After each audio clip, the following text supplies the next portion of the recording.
Welcome to Scandal Water, where the tea is hot and the conversation lively. Your hosts, Candy And Ashley, will discuss a peculiar story somehow related to the entertainment industry. This podcast might not change the world, but it just might satisfy your thirst for an intriguing tale. Oh, it's that time of day. Tune in and hear what the ladies say. It's time to bend your ear when the silver screen appears. Stories about the stage and screen and everything in between. So come on and join the fun. The curtain opens in 3, 2, 1. Hello, Ashley. hello. We are back to finish this Yes. 3-part series, and oh my goodness, I mean, the other 2 parts were big, but Yeah. I think this is gonna top them. This is it. This is when we really Everything comes to a head here. I know. And I guess we should go ahead and say right off the top that, put a little warning out there that we're going to have to talk about some issues that could be concerning to people. This may not be for all audiences, all ages. We'll have to talk about some issues of child abuse. Obviously, we're going to have to give you some details. Yes. So if this is something that you don't want to hear, you might skip the entire episode, and we'll also give you a little warning when we get closer to that part in case you just want to fast forward through one section. Right. Well, when we left off at the end of part 2, we had shared a quote from Shari expressing some very negative thoughts about Jodi Hildebrandt and her power over Ruby, and also how concerned she was for her siblings who had been left under the care of those 2 women. Most people, I think, understand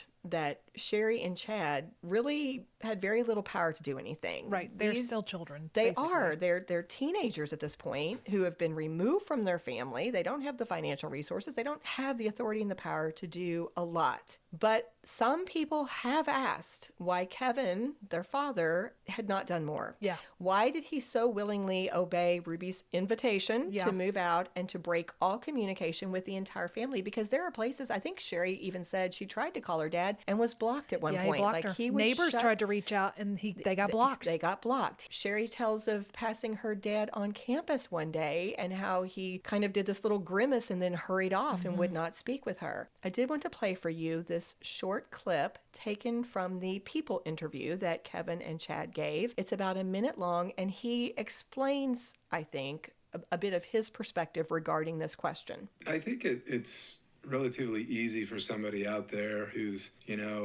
armchairing this and looking at this experience going, well, why didn't he just do that? I would have done that. If, it was day number 1 and Jodi came to me and said, you're selfish. You need to go into separation and repent. I would have told her to take a hike. Yeah. I would have been like, you're crazy. And I did. I did say that in the first time I was introduced to Jodi's program. But you have to remember, and these individuals have to remember, that this was now, I was 2.5 years in this program now, and Jodi doesn't start from day 1 saying stuff like that. She gets her hooks into you and slowly begins to indoctrinate you and condition you to believe things about yourself and to willingly give power to other people because you come to believe that you yourself aren't capable of making good decisions. What are your thoughts about that? I can see where he's coming from. I think it's like a frog in a pot where they say the water gets turned up slowly and the frog doesn't realize that it's boiling. I think if she had said to him that first day, do this, he'd have been like, no. But you have to understand, for context, brainwashing and the manipulation and any kind of narcissistic relationship. It's always a honeymoon at first. It's always, well, this is helpful. They're helping me. And then it slowly turns and you become the bad guy and you're like, oh, it is my fault. What can I do? How can I fix this? So I see where he's coming from. I really do. Both Shari and Kevin used the term gaslighting at different times. Yeah. Yes. And I think the other thing was, we've already said, he's admitted he had insecurities. Earlier in one of our other 2 parts, can't recall which one at the moment, we talked about how Jodi's program was really designed to feed on insecurities. And so when he said you get to the point to where you willingly turn over all your decision making to this somebody person. else because you come to decide that you can't do it for yourself. I think you come to believe it. A lot of what happened in this family comes down to what they say over and over. And I believed it. I 100% bought this. I thought it was true. And their belief system, and I'm not talking about their religion. I'm talking about they believed in what was being done and what was being said. And they thought it was true. Well, and here's evidence. Even though Kevin had absolutely no communication with his family, although I think he mentioned there were 2 or 3 times over the course of the year when Ruby reached out to him for something minor. Yeah. Other than that, he goes a whole year with no communication, yet he was still continuing those connections classes with Jodi. Exactly. He's still going through the classes. He's trying to work on himself, right? Because Jodi is the gatekeeper. If he can prove to Jodi that he has redeemed himself and he is worthy and he is a man again, she is going to allow him, she's going to invite him back into his home. Family. Yeah. Yes. So this is his lifeline. Jodi is his, like I said, the gatekeeper, the lifeline. She's going to get me back together with my wife. Yeah. And Chad is also having contact with Jodi, although he has had no contact with anyone his mom else or dad or siblings during this time. He says that he loved and trusted Jodi so much. During this separation, he continued to meet with her weekly for therapy sessions. And this is, I think, a very telling example of how much he did let her control his actions during this time. He shared this story of a neighbor seeing him out one day on a bike and recognizing that, oh, hey, here's a 17-year-old who's being forced to live on his own, probably struggling. That's what Chad was assuming. Yeah. That was the motivation behind this neighbor actually offering to buy him a car. But Jodi had said that in order for him to repent and change, it was important for him to experience as much struggle and pain as possible. So he declined a car. Man, I wrote down that Chad said, I just wanted to make my mom and Jodi proud to show them I was changing. Not my mom and dad. Right.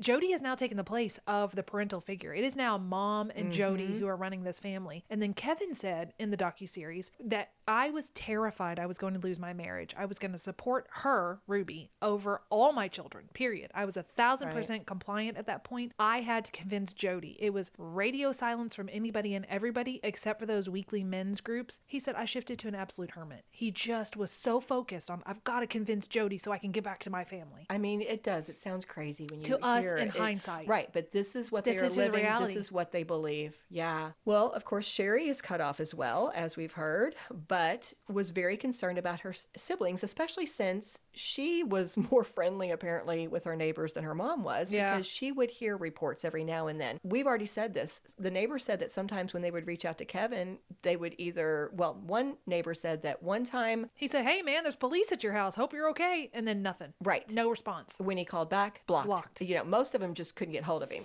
But Shari would answer. Shari was concerned. So neighbors would sometimes say, hey, the kids have been left alone, or we see them running around the street. There appears to be no supervision. You know, this is the type of thing that's going on. According to a 2023 People article, twice in 2022, the police received phone calls from people who expressed concern about the 4 youngest Franke children. And I'm going to use the initials DCFS, the Division of Child and Family Services. They also received calls. We heard in part 2, Shari had called, you know, both of these different services asking. So one of these calls from Shari occurred on September 18th of 2022. She requested a welfare check on her brothers and sisters because she had heard it had been 5 days that they were alone. The police went to the Franke home, but no one would answer the door, even though they could see the kids through the window. But they didn't have a search warrant. So they can't go in. Yeah, they can't go in. Some of the neighbors spoke to the police while they were there, though, telling them that this was kind of a pattern. Ruby would frequently leave her kids for periods of time while she went to stay with her friend Jodi Hildebrandt. And there was a note in the police report, along with this other comment that said they expressed great concern about the 2 youngest children being homeschooled while the 2 older ones go to public school, mostly because it shows they are home alone during the day by themselves and there isn't any way for them to contact emergency services if needed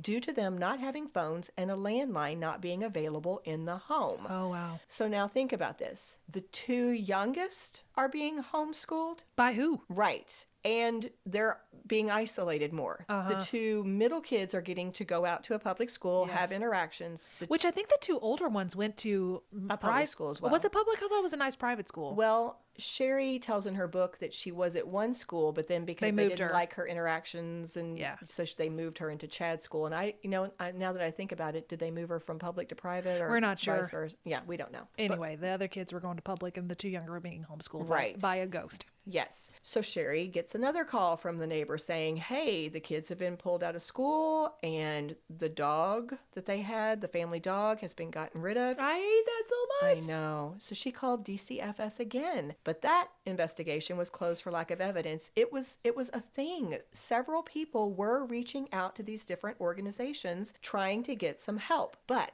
I did not know this, and to me, this was kind of like a aha. I was like, why is nobody helping these children? They are receiving reports from more than one person. Several people are reaching out to them. They are alarmed. Yes, why is nothing happening? And Shari mentions in the book that Utah had a free-range parenting law.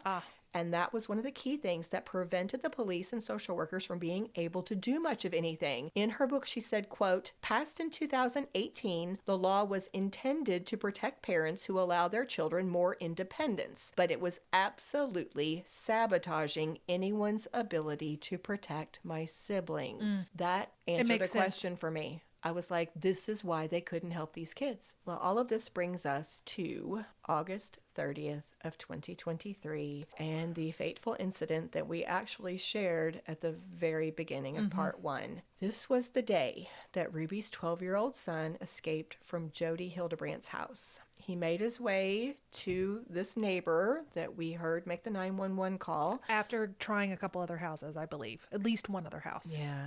Well, he was in his sock feet. Yeah. And it sounded like one source said he rang a doorbell, but most say that he knocked. Yes. And then when this man answered, which took a few minutes, he asked if this man would do him the favor of taking him to the police. As the conversation went on, he shared he had escaped from the porch of a neighboring home. He asked for food and water while waiting for the police, which did not take long. The police and EMTs were on the scene within a very short time. Because now we see physical damage. Yes. Which is what they were waiting for. You know, they couldn't move until they saw it, which is sad. It is very sad. And what had been done to this poor boy was clearly horrific. We heard that man making the call break into tears when he was describing some of the wounds on this poor boy. But in the 2020 episode and the docuseries both, they showed some photos that were graphic. Yeah. They were horrifying. I'm going to describe this just a little bit, so if you want to skip ahead a tiny bit, this would be a good place to do it. His limbs were so thin. You heard several EMTs and police comment on that. He was emaciated, just pitiful. He had duct tape over saran wrap that had been bound around his wrists and ankles, and you could see that he had wounds under there and other places that were rubbed raw. Yeah. The lacerations were from being tied to weights to keep his movements restricted, he told one of the police officers, and he shared that sometimes he was bound by rope, but other times it was handcuffs. And just to pause for a second and make a little editorial comment, when I was watching this video of this young boy asking for help, it was so disturbing to me. And I paused for a moment and I just kind of jotted some of my thinking. And here's just a little note I wrote. I said, this boy is so polite. He's so compliant. Yeah. He asked for 2 favors. Well, one's fine. Right. He stops and corrects himself and says, yeah, just one will do it. He just wants him to take him to the police station. And when the neighbor asks, what's going on, son? The boy says, personal business. I love it that the neighbor says, what's going on, son? He calls him son.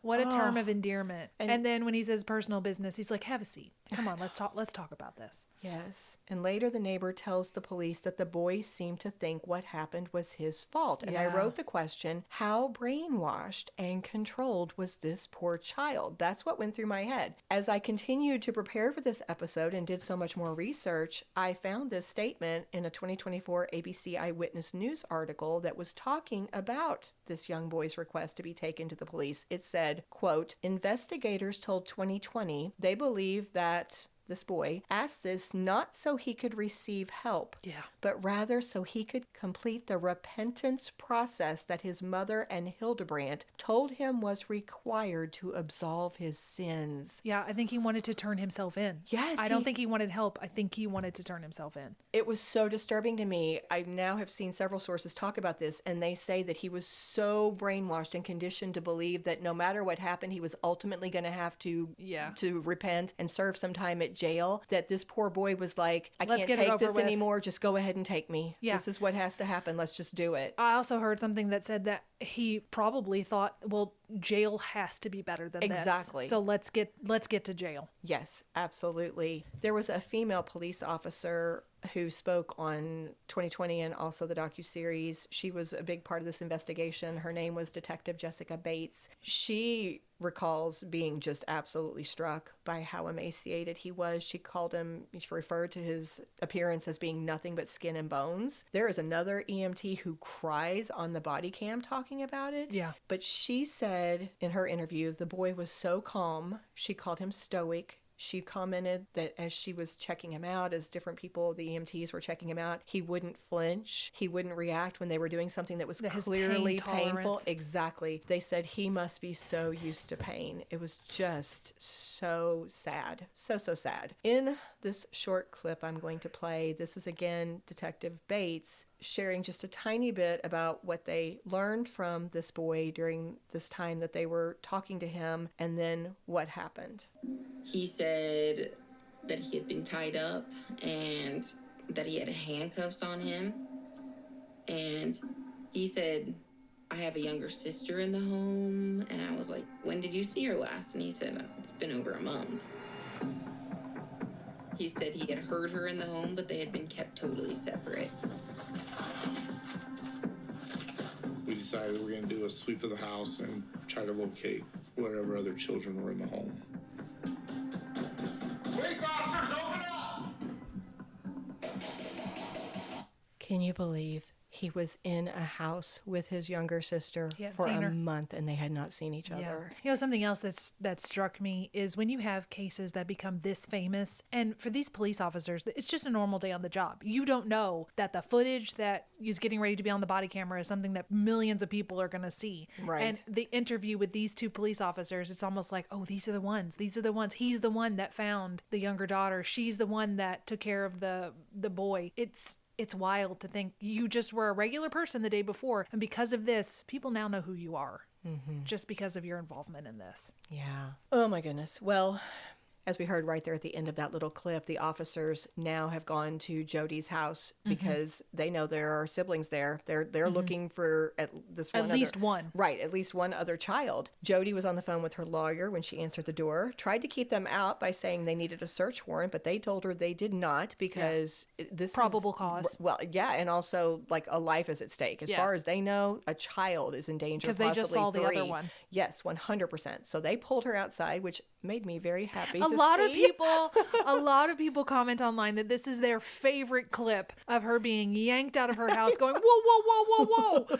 And it brings them so much joy and happiness. I mean, how are you going to take me out of my house? Get out here. Yeah. Yes. And they're so kind to her. They treat her so respectfully. Yeah, she says, I've got my attorney on the phone. He's like, that's great. Yeah, I know. It was so satisfying. But I don't think we've said this yet. Her home is a complex. It's a compound. It's a fortress. Over 10,000 square feet, pool, so many upscale features. It's huge. When she took him on a tour back when she was having the bishop was like, somebody else take this lady on. She took them on a tour that took 2 hours to tour them all around her house. Which is why searching this house to make sure that there are no children inside, it took hours. And Jodi is uncooperative. Oh, yeah. Yeah. For example, they show there's one room that has this little wheel that's, kind of like you see in front of a safe. So it's a room that's locked up and they go to her and ask for the code. I don't know it. Right. I don't use that room. I don't ever use that room. Mm-hmm. Yeah, you do. Oh, yeah, you do. Because they found out that one of the guys randomly put in some numbers. It's like using password for your password. I'm just going to try 1, 2, 3, 4, 5, 6. And that's what worked. Open. And that's what worked. But it was so disturbing what they found inside. It's horrible. Rope, handcuffs, gauze, bloody bandages. It's duct all the tape, evidence. Everything. In fact, fact, that poor sweet boy had told them that this mixture of cayenne pepper and honey had been put on his wounds. They found that it's mixture everything in this room. And for her to say, I don't know the code, I don't use that room, you're like, you're a liar. Yes. Oh my gosh. Anyway, so they searched the house with guns drawn. It Which seemed has gotta be empty. terrifying. Absolutely. And then in a closet off a bathroom, they found the youngest daughter, who was 9 at this time. She's sitting cross-legged in the center of this room that looks absolutely empty. So thin, her head shaved. She's not speaking. They thought she was a little boy. They did. One of the officers who found her said she looked very scared, so he stayed with her and tried to comfort her while his partner continued to check the area. They gave her some food. Yeah. They said she ate so much. And according to a CBS News article, it took about 4 hours to coax her out of the closet. Yeah. A long time. So ultimately, these 2 children were taken to a hospital to be evaluated, but they've got Jodi. I think after a while they actually put her in one of the rooms because this search took a long time. And the police now know there are 2 other Franke children who are unaccounted for. And they know that the Franke home is 4 hours away. So they have to call in help from these the local other police. Right, these other police who set out to try to find these girls, make sure they're okay. And we see on body cam footage a group of officers break through the front door of the Franke house to search it, but it turned out to be empty. They did finally locate these 2 girls at the home of one of Ruby's friends through connections. It's that woman, Pam, we mentioned before, who had the documents that Shari went for. Based on reporting from a KUTV news report, Ruby had called this woman, Pam, and asked her to pick up these 2 girls, one of whom I believe was working her job, and that's how they ended up in this house. Yeah, she said that they had a family emergency. I'd say so. Right. Thankfully, these 2 kiddos did not appear to show They had nothing signs wrong. of abuse, which is the point. Can I pause for just a second? Yeah. How can this be? How can these 2 young children be targeted so horrifically? And it is normal. Like, how is it that, you know what I'm saying? Like, it's just so hard to wrap my mind around the fact that you could be around it and think it's okay. And think that this is actually I wasn't going the right thing for your mom to be doing. I was going to plug this series later, but there is a diary that is found by Ruby. I'm sure you're going to talk about it eventually. Yes, we are. And there's a YouTube channel called Guilty Words, and the woman's name is Chris. And while we're probably not going to go to the depth of her diary, that it's a difficult listen, but this Chris goes through everything lots have been redacted, but she reads through it, and her angle is that she analyzes the words that the person says. So I highly recommend this series if you want to know more about the diary. My point in saying it right now is, in a lot of the diary entries, 1 or 2 of the older children, the older daughters, were in the home at the time a lot of this stuff, well, not a lot, I don't know how much, they are mentioned as every now and then as doing something regular with Jodi. So-and-so was with Jodi while we did this. Right. The 2 younger children are being actively tortured. And the older 2 daughters are not doing anything. They don't see it. Either they don't see it, or they are in such self-protection mode that there's nothing they can do. Because these are kids. They're kids. They're children. They are kids, and they've been raised with this. And they've been raised around it. We've been raised in a house where we make fun of each other. We humiliate each other. You know, you talked about early on where Chad had a little girl that was texting him. They took his phone. They read through it. They laughed about it. This is a household where it has been normalized to make fun of each other. And what's the escalation? We don't know what the girls were thinking. And I do want to say, very clearly, I am not in not any way at blaming all. these children. Not at all. It's just more so how sad is it that this is could normal. be something that you don't question, that you do think is normal. It's just a toxic household. And what is so sad is what does become normal to you. Yeah. And it was just normal to them. Yeah. Well, back at Jodi's house, the police are still searching, and suddenly Ruby pulls up. Yeah. So they have her in one room, Jodi in another, until they finish their search. And when they do arrest these 2 and take them away, Ruby is absolutely compliant and emotionless. Just stony. I told you she takes you have the right to remain silent to its extreme. She says nothing. Yeah. But we know she said something prior to that arrest because at some point she made a phone call to Kevin. He says it's the first time he'd heard from his wife in over a year. And he says he was overcome with emotion, so excited that she was reaching out to him. But as we know, she was not calling to reconcile. She needed a little favor. I have a lot of explaining to do, she says. And he said she was totally panicked. What she explains, though, is not anything about her own behavior. She needs him to know that the 2 youngest children have been demonically possessed. And they confess to it. Because he says, how do you know this? Yeah. Well, they confessed. Absolutely. They have said it. Right. She went on to tell him that their youngest son had gotten out and gone to the police, and it was no telling the lies that he was telling those police right then. And so if Kevin wanted to win his way back into her favor, the phrase redeem was this used. is your chance to redeem yourself. This is your moment. It's your final test. Here it is. Let's see if you can pass. Win your way back into this family. All he had to do was go retrieve their 2 children from the police station and bring them home. That's it. And Kevin hopped into that car and started driving to the police station. He told the receptionist he was there to pick up his kids. But I'm sure they're waiting on me. Let's go. They're like, could you come into this room, please? Exactly. Yes. Suspect number 1 has arrived. They did not give him his kids. They brought him into an interrogation room. One of the officers talking to him was Detective Bates, who read him his Miranda rights and began to question him. And she comments that while talking to him, she could not help herself from thinking how crazy this situation was. Listening to his responses and him saying he had not seen his kids in over a year. And one of the things he says, I listened to it just this morning as I was driving in. I was kind of refreshing myself, and I hear a clip of this in the 2020 episode where he says, I have an addiction. I've been working on myself. I've been away. And he is just saying, it's all my fault. This is his issue. I've been away because I needed to fix my addiction. Kevin says he was terrified and confused during the questioning. He thought the police were the bad guys. He still believes everything that he's been told about Ruby and Jodi and that his kids are possessed. And he did admit also that he wanted to protect Ruby. He refused to tell the detectives who had called him because he was protecting her. He protected her. Yeah, he absolutely looks shocked. If you're watching it, as they start to tell him things about his kids, you can see he looks disbelieving. Yeah. He refused to see the pictures because he's like, you're manipulating me. This is all lies. Wouldn't look at them. Yeah. But the one thing Detective Bates says is, well, you know, at least you're a bad dad, but you're not a suspect. You're a terrible dad, but okay. Yeah. Now, Detective Bates also tried to question Ruby and commented that it was the most awkward interview of her life. Yeah. She was looking at her with daggers. Yeah. Ruby was looking at her. Yeah. And she would do these long, slow blinks, Detective Bates called it. And it was funny because in one interview, she said, I was like, is she trying to communicate with me through these blinks? Blink twice. Yeah, right. Okay. But then finally, Ruby just says, I'll wait until I have a lawyer. Jodi, on the other hand, when they tried to question her, was more manipulative. Oh, I'm on your side. I understand. Boy, I've been where you are. I've sat on your side. She's a pal. Oh, I wish I could talk to you. I but just you wish. know, You my seem attorney, like nice people. Right, yeah. The detective's like, she's manipulating us. 100%.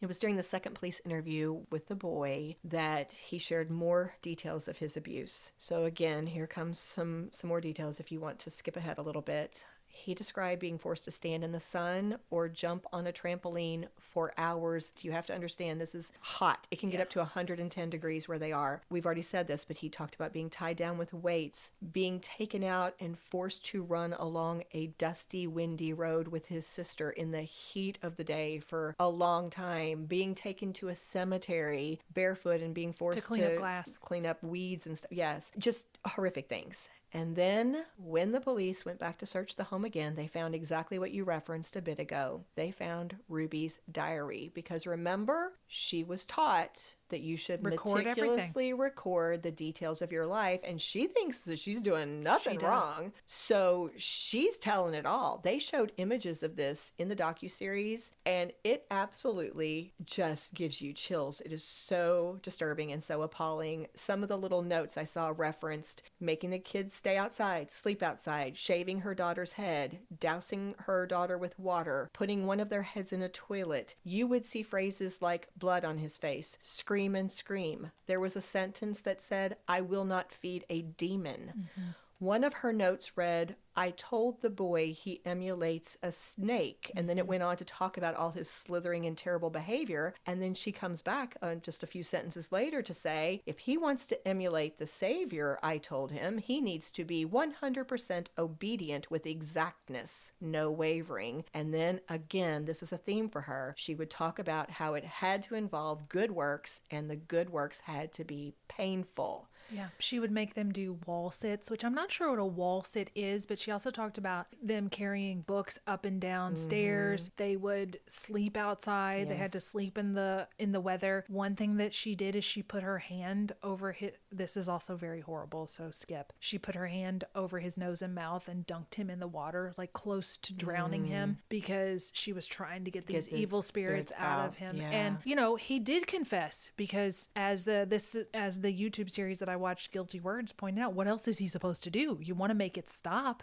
Right. So you're going to confess. You want to live. Yeah, you want to live. Or she would have them fast. And with her, fasting was not just like, for some people you would fast, you give up soda, you give up sugar. That's a fast. Or you go for a few hours. You go for a few hours, or a 24-hour fast if you're not feeling well. This was no water, no food, 2-3 days in a row. Yeah, they would watch the little girl as she brushed her teeth or took a bath or a shower to make sure she didn't steal water.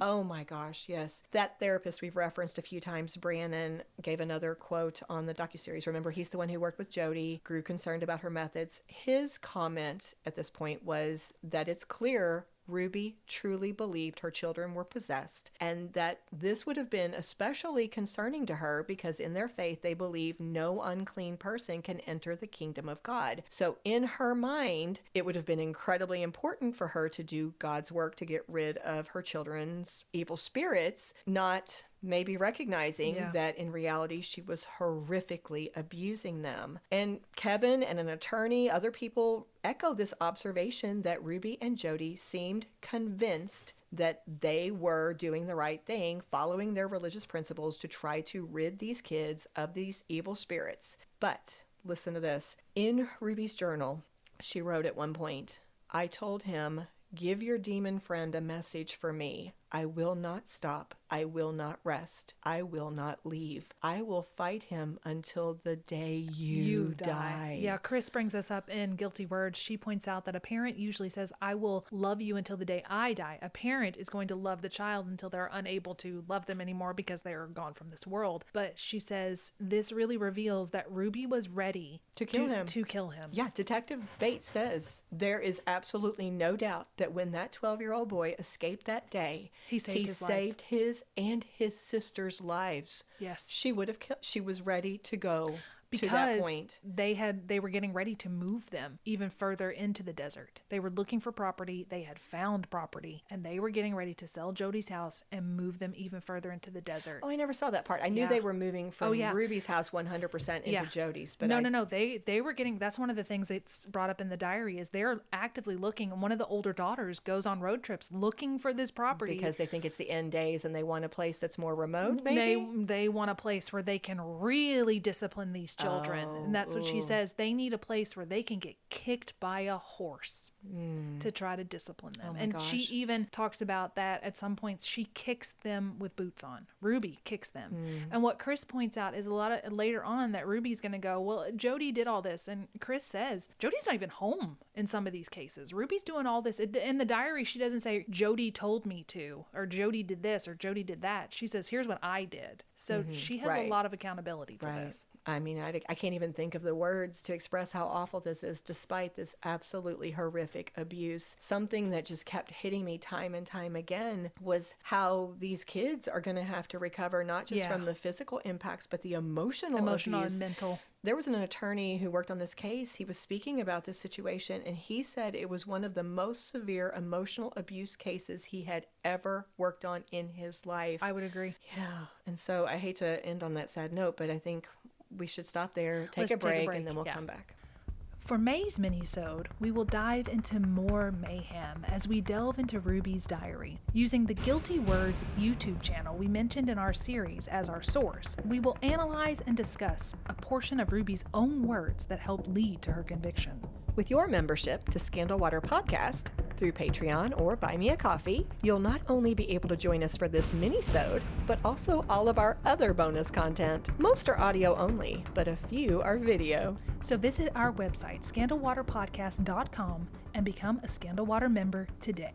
And we're back. Yes. Well, let's talk about the family's reactions as they started to hear what had happened. What had happened? Yeah. Chad said he learned about Jodi and Ruby's arrest and the abuse of his siblings through news reports. He was at work one day and one of his employers came and gave him a heads up, and then he went and looked it up. He said he was shocked. He was honestly convinced these two women were God's chosen people. So his first thought was, this is a setup. And when his father passed along that story that the kids were possessed, that he had heard from Ruby, Chad also believed that. Yeah, he said this is something along the lines of, this is really hard for me to admit, but I thought, well, that's true then. They must be. Yeah. Which brings me back to those other siblings, those two middle kids. They must have probably believed it. truly believed this with their hearts. Kevin and Chad went to the Franke home together. Kevin was the one who suggested that. And Kevin says he was shocked to see the mess and that most of their belongings were gone. A neighbor couple came over and filled Kevin in on what had happened while he was away. Remember, he had cut off all contact. He had no idea. So he is being filled in. And this is where they point out the obvious to him. They're like, your family was moving. You had no idea, but your family was moving away. And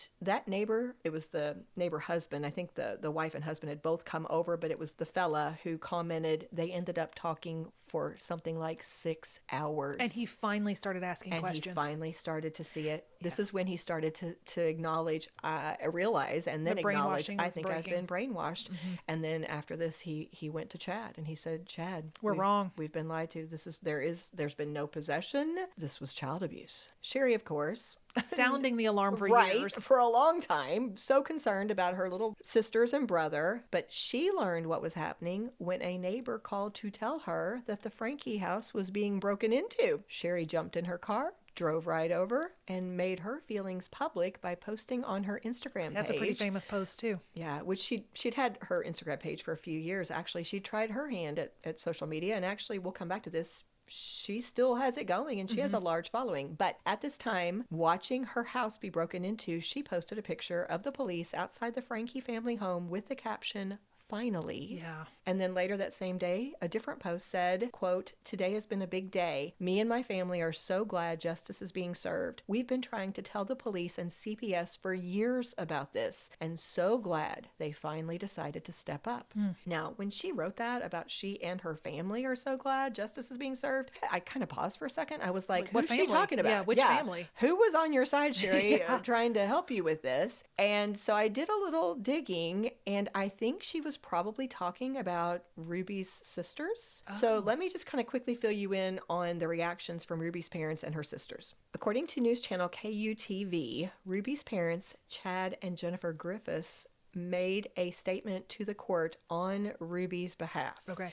Here's part of what it said. We noticed a shift in Ruby's thinking the summer of 2020, and by that fall, she cut all ties to us, her siblings, and close friends. For 3 years, what brief communications we had with her, she accused us of either things that never happened, or she grossly exaggerated the events that did. She was delusional. She was so deeply brainwashed, we could not recognize her. Which is another symptom of a cult. But then they went on to say, oh, she's back to herself now after the arrest. She's realized what terrible things she's done. She's actually grateful she was arrested. And they asked for leniency from the judge when sentencing their daughter. So that's kind of where they stood. Yeah. Now, Ruby's sisters were actually the first to speak publicly about Ruby. They all made statements within a few weeks of Ruby's arrest on their own individual social media accounts because remember, they're all they're bloggers still family too. Vloggers as well. Yeah, and they also spoke in a joint statement. Like their parents, they also spoke of having very little to no contact with Ruby in the past 2 or 3 years. One sister phrased it something to the effect of Ruby had cut them off. And according to Shari, one of the key reasons why the family was cut off from Ruby, why she had separated from them, was because Ruby had tried time and time again to get them to join in with connections, and they wouldn't have any part of it. Now, in their joint statement, the sisters said, quote, "For the last 3 years, we have kept quiet on the subject of our sister Ruby Franke for the sake of her children. Behind the public scene, we have done everything we could to try and make sure the kids were safe. We wouldn't feel right about moving forward with regular content without addressing the most recent events. Once we do, we will not be commenting on it further. Ruby was arrested, which needed to happen. Jodi was arrested, which needed to happen. The kids are now safe, which is the number one priority." What has happened since? All right. To quickly fill you in, YouTube deleted both the 8 Passengers and Connections channels and have banned Ruby Franke from their platform altogether. Several months after her arrest, Ruby's lawyers issued a statement that made it clear Ruby was blaming Jodi for what happened. Oh, yeah. Here's a quote from that statement. "Initially, Miss Franke believed that Jodi Hildebrandt had the insight to offer a path to continual improvement. Miss Hildebrandt took advantage of this quest and twisted it into something heinous." They also went on to say that Jodi, quote, "systematically isolated Ruby Franke from her extended family, older children, and her husband, Kevin Franke. This prolonged isolation resulted in Miss Franke being subjected to a distorted sense of morality shaped by Miss Hildebrandt's influence." Funny that they use the word distorted because Jodi I uses know, that was distortion her a thing, lot. distortion and truth, yeah. But Ruby and Jodi both pled guilty. They received 4 separate prison sentences of 1 to 15 years for 4 counts of aggravated child abuse. So that means if given the lightest punishment, they will end up serving, each of them, 4 years, because they would do the 1 consecutively. So that would be 4 years, while the most they can serve would end up being 30 years. I don't remember the reason why it wouldn't be the full 60, but there's some legality that means the most it could be would be 30. Well, 60 years, that would be, I don't think they would live 60 more years, right? If they're, I mean, they could be in their 90s, 90 to 100. Yeah, I don't think they would. Yeah. A KSL News article said that at her sentencing, Ruby thanked the police for saving her she thanked children. everybody. It was like an Academy Award speech. I thank this person. I thank you. I thank you. Yeah. She said she gained her freedom when she was put in handcuffs. Sure. And she also said, this was something that you and I listened to just a few minutes ago. We were calling it up. She said, "I was so disoriented that I believed dark was light and right was wrong. I would do anything in this world for you." That was directed toward the children. "My willingness to sacrifice all for you was masterfully manipulated into something very ugly." So, Kevin filed for divorce at the end of November 2023 due to irreconcilable differences, and it was made official just this past March. Oh, was it? Okay. According to a KSL News article that was published at the end of March, here are a few of the terms that the couple did agree to. Okay. Kevin has full custody now of the 4 children who are still minors, and Ruby is ordered to have no contact with the children. By the way, in case you're wondering, for a time, the children were placed in the care of Utah's Division of Child and Family Services. And that was a while until all this was settled. But they are now with Kevin. Usually in full custody cases, child support is required by the courts, but Kevin Franke agreed to consider any child support payments owed to him by Ruby Franke already paid, so that's not an issue. Kevin gets their Springville home, along with a 2.8 acre property in Schofield, which is in Carbon County apparently. Oh, okay. Ruby gets to keep $85,000 that she had pulled out. I think it was in her house. She gets to keep that. What's she going to do with it? Well, I'm I guess assuming if she thinks she's going to get out. Okay. She also gets to keep the one investment account that was under her name, I think alone, but the rest of the financial accounts go to Kevin. They agreed neither one would ask for alimony. And Ruby, for some reason, which I don't really understand, but she wants to keep the Franke name rather than return to her maiden name. Well, I guess it's a famous name, and she probably... Like her identity. It's her identity, and she probably thinks that she's going to get out, and she's going to redeem her name. It may be. Kevin has sued Jodi, citing intentional infliction of emotional distress and negligent infliction of emotional distress, as well as negligence for him and his children. I Googled this. I have not seen where this has been resolved yet, so I believe it's probably still in the works. I think that Jodi was trying to sell some of her property and get rid of stuff, so I think that's why, part of why he did this is he also wants her to pay for the children's actual therapy, like when they actually have to go to therapy or are in therapy, that she needs to pay for this. Oh, absolutely. They are definitely trying to protect the children. In fact, in February of 2024, a judge did rule rule that Jodi has to set aside $100,000 from the sale of that house for the 2 youngest Franke children. And that was according to a KSL News article. And I do believe they're trying to get more for the kids, as you said. Take it all. Yeah. In the People interview, Chad said that he moved in with Kevin for a month or 2 after the arrest, and they lived together for just this short time trying to reconnect, but didn't take long for them to realize Chad was kind of independent at this point. He wanted to move out. He wanted his own place. However, they now have a family Sunday dinner every week, and Chad said that Shari will come over too.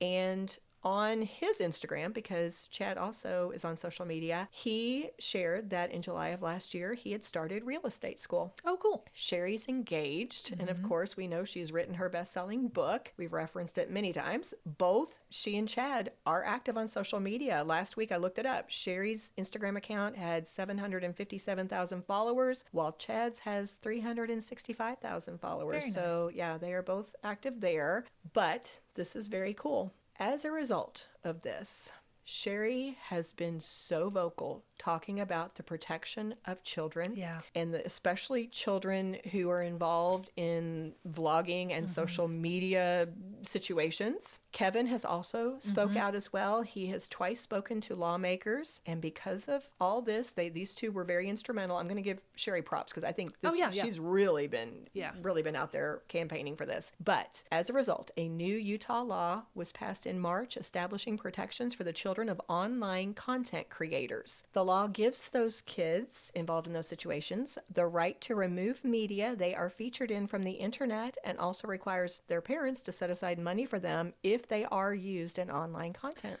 Little correction on that. They can request being deleted after they turn 18. So, and while they are minors, they can be filmed. That doesn't make sense. It doesn't make sense, but I guess it's a little step forward. But they can be in the family videos. If the parent makes over $150,000, they have to set aside 15%. Then when the kid turns 18, they can say, I now want to be deleted. Goodness, okay, all right. Well, it's maybe a step, but I think they might need to look at that, because it seems like there would be a lot of exploitation that could happen until you turned 18. Well, like, 1 step forward, 2 steps back. I don't know. Yeah. It's House Bill 322, if you all want to look it up. Well, one of the comments that Kevin made when speaking to the lawmakers was this: children cannot give informed consent to be filmed on social media, period. Vlogging my family, putting my children into public social media was wrong, and I regret it every day. So finally, Kevin says at the end of that docuseries that he still loves Ruby.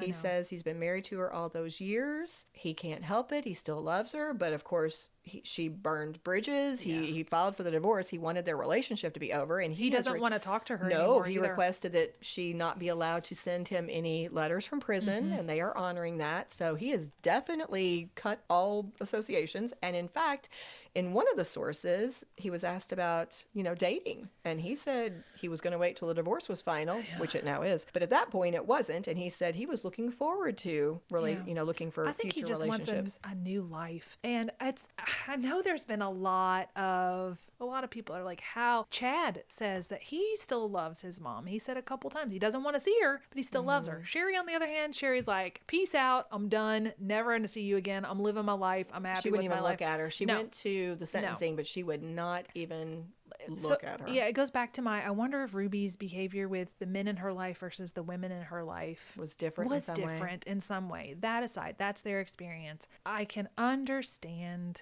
where Kevin's coming from. Not that I agree with it, but I understand it. I'm trying to have context and empathy. If we go back to he was this nerdy, wounded, I have no self-esteem, this beautiful woman loved me, and they had 6 kids together. They did have good times together. And it is so hard to, I'm going to speak from personal experience. I've had relationships in my life where the people that I loved were bad to other people. And it's still hard for me to go, but I love them and they were good and it was good and this part was good, but they still did horrible things. How do you separate that? How do you separate we experienced good and love and the other people didn't? It's just without going too much further into it, I can understand, and it's so hard. And I think we just have to understand that is his experience. I would be interested if after maybe 5 more years of distance and therapy, if he felt the same, if he was able to go. I loved the idea of her, which I think is more probably what he had in his mind, is I love the idea of this woman. I love what I thought that she was, but I don't really love her. Maybe he's on the way there because he doesn't want to talk to her. He doesn't want to have anything to do with her, but he still cares for her and what the children that they created together. Yeah. Well, we're going to be talking more about Kevin in just a moment in our armchair. All right. So we are at that point, but as I've done with the last 2 parts, I do want to pause here and before we go further, share with you the child abuse hotline. It says, if you suspect child abuse, call the Child Help National Child Abuse Hotline at 1-800-4A-CHILD or 1-800-422-4453 or go to www.childhelp.org. All calls are toll-free and confidential. The hotline is available 24/7 in more than 170 languages. Armchair Psychologist. So for our armchair, we talked about Ruby in part 1. We talked about Jodi in part 2. I thought Kevin was up this time because Kevin has never been charged with anything. Nope. Well, he wasn't there. Right. How could he be charged? So that's exactly what I wrote. The fact that he was separated from his family for a full year during the time when that terrible documented abuse occurred removed him as a suspect. But there has been a lot of talk about his level of responsibility. And if we could, I feel like there are 2 different types of abuse that come up. So we'll kind of take these points separately, if that's okay, and just give our thoughts. First, you will have people who will bring up the way Ruby would put the kids on display and, snap at them to get the perfect takes that she wanted and just the way she treated them prior to exploitation. Yes, thank you. And they will point out he was right there. He was right there. He was aware of it. Yep. He would sometimes be part of it. He would seem to condone it. That is one thing that comes up. Now,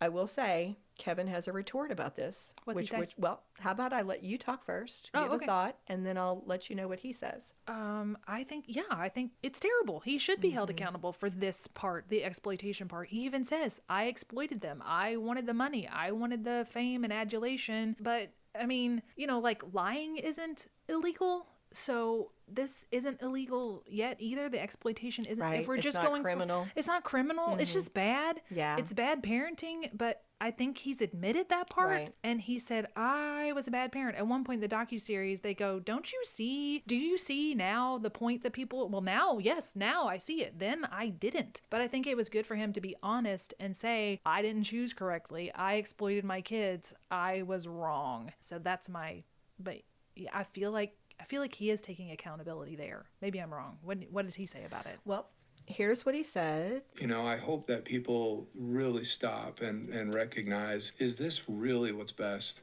for my kids? Not just financially, but emotionally and psychologically. The things that you see that are concerning in the documentary, such as the sternness, the yelling at the kids to get them to comply, and the filming and those kinds of things, I think a lot of people that aren't familiar with family content creation would look at that and go, that's horrible. That's abusive.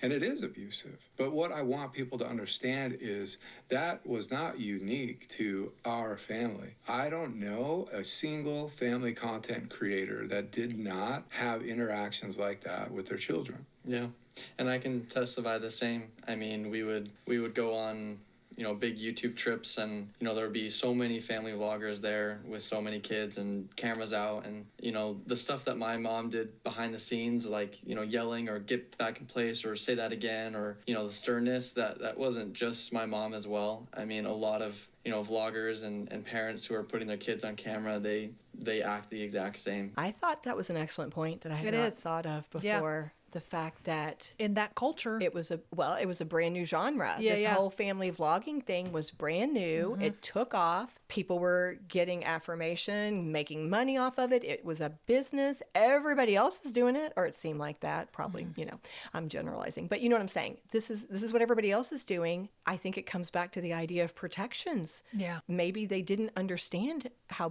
bad this was. But now that he does, And now that he sees things the way Shari sees it, he is working toward making those protections, you know? Well, then the other thing that people will bring up is Ruby's being held accountable for what happened to the children. Her excuse was, Jodi brainwashing her. Kevin will say he also was brainwashed by Jodi. Any way you look at it, the kids were abused and nobody was protecting them. And so some people will say that Kevin did the docuseries just to try to defend himself, just to try to absolve himself from responsibility. What is your opinion about Kevin's responsibility? Ooh, why did he do the docuseries? Did he do it to...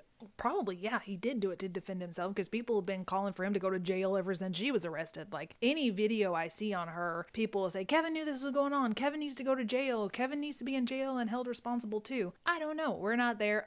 We don't know. All we can do is the information that we are given at this moment. He didn't kick them.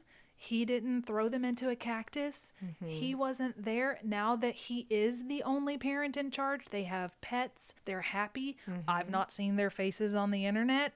He's made money, I'm sure, off the documentary, but he hasn't made it by showing the kids' faces. They've just shown this is really what happened, and almost like it's taking their power back because Ruby had all the power for so many years, and now the three of them, Chad and Shari and Kevin, are all kind of working together to say we're going to take our power back. We're going to tell our version. Here's our side of it. Yeah, here's our side of the story. And also, I mean, he has to live with this. He's got to live with his legacy right now is you are Kevin Franke, the man that abandoned your children to a monster for a year. And he has... That's what he has to sleep with at night. And they talk to him again in the docuseries, and they're like, they ask him some kind of question. He says, if I think about it, it eats me alive. And I feel like his reaction to being accused of this stuff is a lot different than Ruby's, who cried and tried to make it about everybody else but her, but what she had done. And it feels like to me he is trying. I don't know if he's doing it properly or not, but a lot of what happened with the kids is nobody believed the kids, and the kids are now, the ones we hear from, saying, we're happy with Dad. Things are better with Dad. Shouldn't we start to believe them? Isn't that what they've wanted all this time, is to be believed? And if they're happy with him, let them try to rebuild their lives. I don't know if he's a good dad. He wasn't. He'll say that he wasn't. For a very long time, he wasn't. He was spineless. Shari calls him spineless. She doesn't even call him dad anymore. He lost that privilege. Maybe he'll get it back. I don't know. I just think he has a lot to work through without the rest of America going, you should be in jail. And if he's in jail, where's the kids going to be? Back with strangers in foster care? Like, let this family try to rebuild their lives. This is the way I feel about it. Like, without the monster woman in charge. Yeah, I like to try to look at the evidence. Yeah. And I think based on the evidence, you don't have anything criminal to hold against him because, as you said, you can't prove that he actually engaged in doing any of the abuse. He will say that he didn't know. And the fact that he was separated for a year leads you to believe he's probably right. Although, of course, he saw the other stuff. The other stuff, right, yes. But he thought it was okay. Yeah. I think you're right. I think it kind of goes back, in my mind, to what Shari said. In the book, she clearly thinks her mother is evil. Yes. I mean, she says it she openly says her mother was evil, filled with rage, and terrible to her children from day one. That is Shari's perspective. Shari is also judgmental of Kevin. Yeah. But not in that way. She repeatedly calls him out for not protecting them, and he was never there, and she couldn't count on him. And she judges him harshly for that. She's really But hurt. ultimately, she does, I don't know, fully forgive him, but she is, as you said, she's mending the fences with him. They are now getting back together. And I think it's pretty similar to what you said. I think he has made some really big mistakes. I think he sees it. I think he was brainwashed. I don't think he should be in jail. And I don't think there would be any basis for sending him to jail. No, and I don't think it would benefit their family or their children who have already had their lives upended so much. One thing I do want to point out that may get brought up with people that listen that may say, well, you didn't say this. He did want Shari arrested when all this was going down, because Shari came into the home. That's Remember right. when she took a laptop, she took some stuff, Yes. and he was still in the mode of, my wife is right, everybody else is wrong, and he did want her to be arrested for stealing their stuff. However, everything got worked back out. They have mended since then. So yes, we do know about this. I am including him saying that about his daughter in my he made very, very bad choices. I think that he understands that he made bad choices. I think that the best thing that can happen for them is for them to, I don't mean go away in a negative way. I mean to go live a quiet life live now, a out quiet of the life. spotlight. One of the things I really enjoyed in Shari's book is when she said that I'm going to paraphrase because I don't know where it was. They're like sitting there in the house and they're like, it's too quiet. And she says, I've always wanted a cat. And he's like, me too. They immediately go and get a cat because Ruby would never let them have a cat. She got rid of their dog. I know. That was, So it just, that showed me that I feel like given the time and the therapy and enough space, I think they're going to be able to heal. I hope so. That's what I want for them all. I hope so too. Well, I guess that's a good way to end then. I think what we're both saying is this is such a sad story, so much trauma, so much tragedy, so much just terrible things. But we just ended on, I think, a hopeful note. We wish them nothing but the best. We wish them healing. We wish them to have the lives that they deserve. Yes. All right, I think that brings us to the cheers of our final episode. Yeah. Who do we... I could literally have talked about this for another hour. I know. There There's is so much so much we had to leave out. There is, in Jodi's life, there was several other people that gave her niece that accused her of child abuse as well. A lot of stuff. There's just a lot that we could have gone into, but it's already been 3 parts, and and each of them rather long.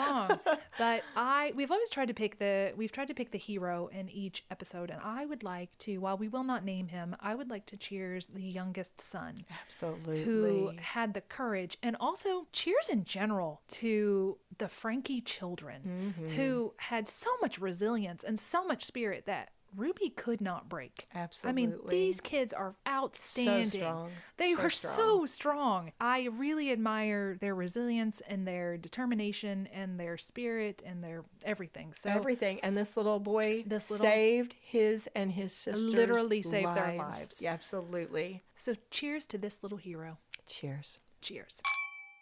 If you love what we do, please rate and review our show or become a supporter through Buy Me a Coffee or Patreon. Whether a single gift or recurring monthly donation, your support is what allows us to keep the tea brewing. Subscribe on your favorite podcast app or the Scandal Water Podcast YouTube channel, and follow us on Facebook, Instagram, and TikTok. Show notes are available at our website, scandalwaterpodcast.com, where you can also access the merch store and more. This episode was executive produced by Candy Thomas, that's me, and Ashley Raymer Brown, that's me.